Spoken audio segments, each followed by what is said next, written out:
Hello everyone, I'm Sandeep Kumar. I'm a student. Now let's look at a C language program to print all the possible permutations of a string, including the header files, standard input output, and string header file to perform operations on strings. We've declared two user-defined functions named swap and permute, which will be used further in the program. Let's jump to the main block of execution. We've declared a string and assigned it statically for easy execution in this example problem. Then found the string length using the string operation string strlen, which is a operation predefined in the string header file included above, and it is assigned to n. A statement is printed to show the output, and the user defined function is called. Let's look at the functions user defined. Wait a minute.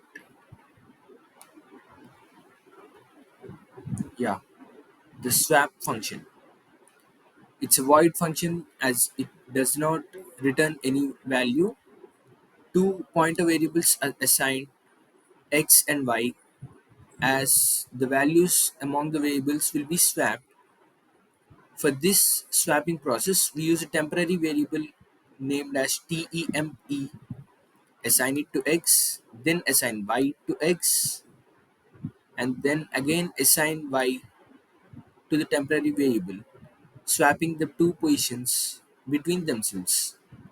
This swap function is further used in the permute function. This is also a void return type function. It has three arguments: a string assigned as a pointer variable, and then two integer left and right used as indexes of the string. The base condition is used as left is equal to right. When this condition is matched, it means the permutations of the string are completed and the string is printed using the format specifier percentile %s.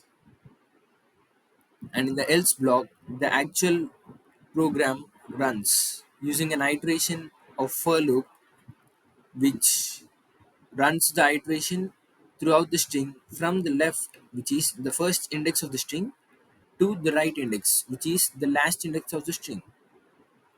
Now we swap the positions of characters between the strings for every iteration for every character, starting from the first one through the last one.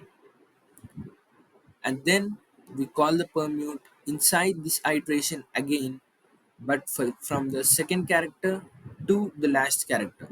This makes the function recursive, which calls itself until the permutation is completed. After this, we swap the characters back again for every iteration to bring back the string to its original position. This is also known as backtracking. By now calling this function in the main block using the indexes 0 to n minus 1. Let's run this program and see what happens. As you can see, 6 possible permutations are printed for the 3-character string. These are all the possible permutations one can have from the given string ABC. Thank you.